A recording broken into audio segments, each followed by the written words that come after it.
को कर्तव्य क्या करना चाहिए? प्रश्न करते हैं, अनेक ऋषियों से प्रश्न करते हैं महाराज।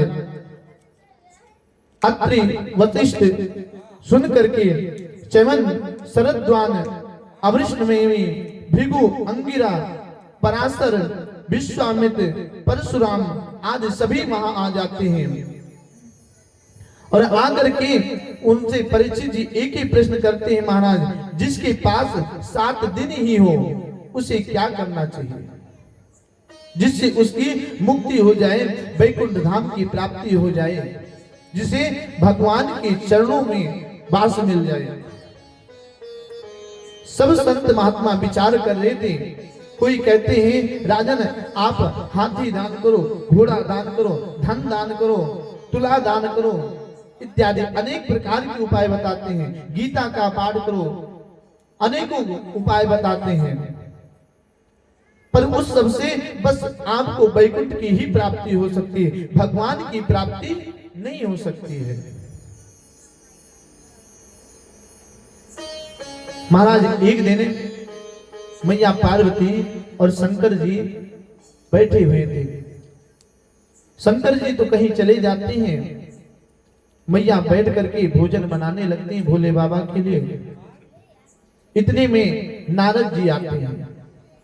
नारद जी आकर के कहते हैं मैया मुझे आपका दुख देखा नहीं जाता है। मैया ने कहा मुझे कैसा दुख?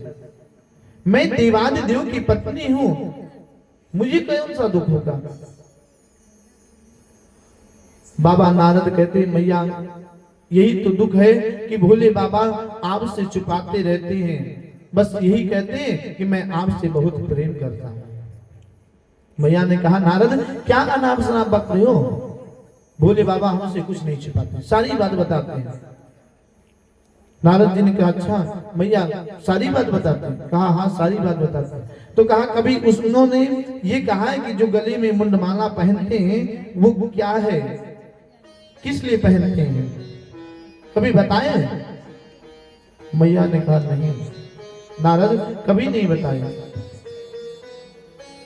तो नारद जी कहते मैया यही बात है, मुझे आपका दुख देखा नहीं जाता, आपसे छुपाते रहते हैं, आपके सामने मीठी मीठी बातों में आपको फंसाए रखते हैं। मैया ने कहा आज ही हम पूछेंगे।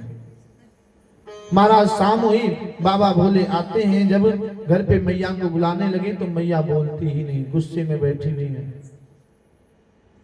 बाबा ने कहा क्या हुआ, आज कहीं नारद तो नहीं आए थे हमारे घर?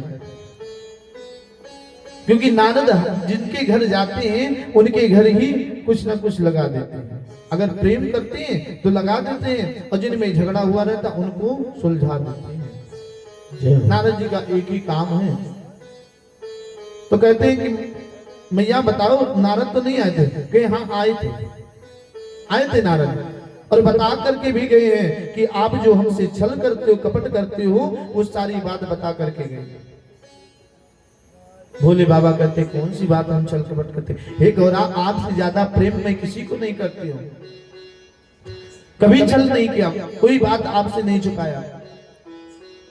मैया कहते तो एक बात बताओ, आप ये जो माला पहनते हो रुद्राक्ष का, मुंडों की माला पहनते हो, ये किसका है?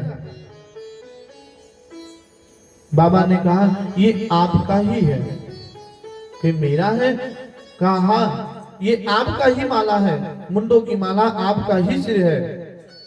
मैया ने कहा इतनी मुंडों की माला 108, मैं इतनी बार जन्म ली, इतनी बार देह को त्यागी और आप मेरे मुंडों की माला बना करके पहनते हो? बाबा ने कहा हाँ मैं आपकी मुंडों की माला बना करके पहन ले, तो आपको अपने से दूर नहीं करना चाहती हूँ।